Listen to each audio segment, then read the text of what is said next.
with a 45 inside the glove compartment, riding through your spot. It got you wondering what the fuck you started.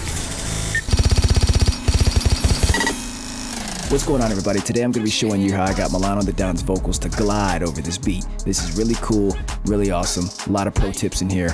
Get ready. Here we go. So the idea behind this was to have Milano spitting absolute bars over something that was a full-fledged drop that would sound good without vocals on it. So the challenge for me, mixdown wise, was how am I going to balance the vocals between the heaviness of the low end, then the punchiness of the drums? How am I going to balance all these things but still let you be able to understand each and every word that he's saying on the drop? So I'm going to show you how I did what I did and how I did it. Drop a comment down below if you want to see this shirt up on the Sound Shop. This is a legendary moment right here. This is Bangkok, Thailand, and I was having a moment, praise be. And also, patreon.com/slitlords, where you can get in with private sessions with me once a month, 40-minute sessions, you and me. Let's get into it. That's patreon.com/slitlords. Also, there's weekly Zoom calls and Discord sessions, sound design sessions, where I'm making sounds and I'm giving these sounds straight to you. Once again, that's patreon.com/slitlords. That is in the Hard Academy tiers. Get on it, get on it. Also, if you just want to support, I've got the Lord tier. You guys get the brand new releases early. There's a lot of awesome perks in there. Check it out. Solos, vocals, and here we go. I just pulled up with a 45 inside the glove compartment, riding through your spot. It got you wondering what the fuck you started. Bad bitch in the passenger, she just fucked me in her apartment. So yeah, Milano, he's the vocals here, his inflection, he's not screaming at you. He's just talking to you. He's just talking sweet to you, right? And it's like, okay, you're not even gonna like have any like craziness in your voice, and then I still gotta mix this in. I still gotta put this in I still gotta mix you in smooth. Like, damn, you're making it hard for me, bro. But I was like, you know what? I accept the challenge. So here's what I did. You'll notice that his vocals are crunchy right off the bat. Like there's a little bit of distortion and saturation to this, and it's on purpose, right? Because what I did on his channel straight up, first we've got an utility here. The utility is just to control the volume for the overall group, which is the Milano group. This has all his vocals on it right here. Boom.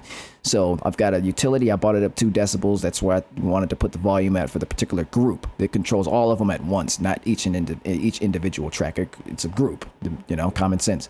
The next thing I have here is group control to make sure that all the vocals inside of this group have a uniform tonality, have a uniform EQ to them. So this is an EQ8, an 8-band EQ, where I've did a ton of surgical sort of frequencies that are extremely harsh or annoying than you don't want to hear in the mix. So I'll go ahead and show you what I mean here. So on the group here, I'll go ahead and take band 5, and we're gonna boost it all the way up so you can hear exactly what it's doing. I just pulled up with a 45 inside the... That's disgusting. So I found that, and I found that just sweeping through. I just pulled up with a 45 inside... There it is. I found it again, just like that. And I said, oh, that's disgusting. I got to take that out. That's just, you know, that resonance right there. Boom. So I boosted it all the way up, found exactly where it was, and I took the gain, and I ducked it down. I just pulled up with a 40... And he's clean. Let's go to band 3 here. Let's boost up band 3.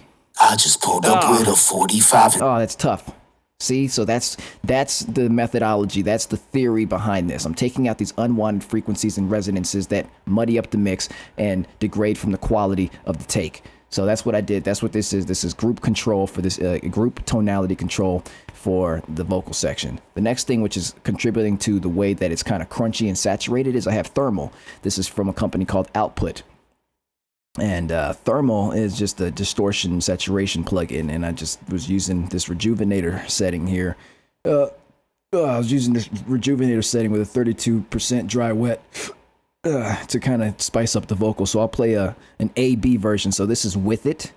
I just pulled up. There we go. Here's with it. I just pulled up with a 45 inside the glove compartment. And then here's without it. I just pulled up with a 45 inside the glove compartment. You notice like it lost a lot of girth. You lost a lot of volume, which is the most apparent thing, volume and compression to the vocal. So with it again. I just pulled up with a 45 inside the glove compartment. And then without it. I just pulled up with a 45 inside. So you're losing 3 things here. You're losing some presence in his voice, you're losing some girth to his voice, and you're losing the volume to his voice. Okay? So this thermal thing, It's a game changer, to be honest. That's some like pro tip secret sauce right there. Not secret anymore. Get on it. That's thermalfromoutput.com. Go.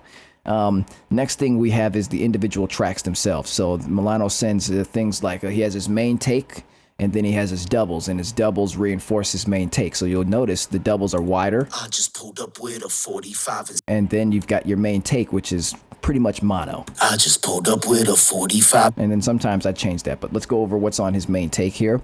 So on his main take, I've done even more EQ, and there's 2 EQs on here because for different sections of the song and different things that he says, I needed different EQs because when I had this EQ on, it might have destroyed the vocal for whatever words he was saying and the inflection that he had during that moment. But when I turn it off, it sounds how it's supposed to with this EQ here. So I've got this original EQ, sounds like this with it on. I'll just go ahead and solo this. I just pulled up with a. Now we'll take off this EQ. I just pulled up with a 45. Now with it. I just pulled up with a 40. Without it. I just pulled up with. You just notice it gets a little bit harsher. It's like it's boxy.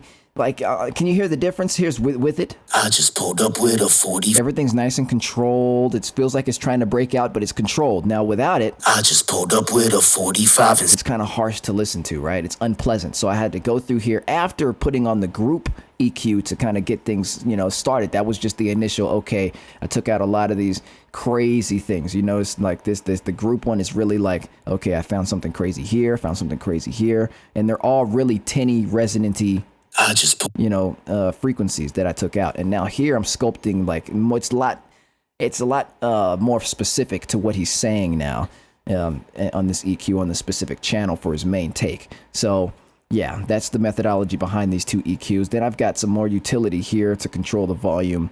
It's not modulated at all, so I just kind of boosted his main take plus another 5 dB.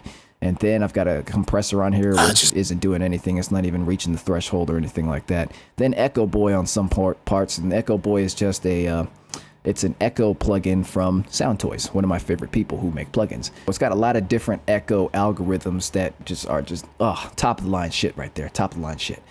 Sound Toys right there. So that's what that's all about. So that's pretty much how I got him to sit on the top of this mix. And the same thing is going for the rest of these. Yeah, each of these different channels might have different EQs on here, but now you know the reason why.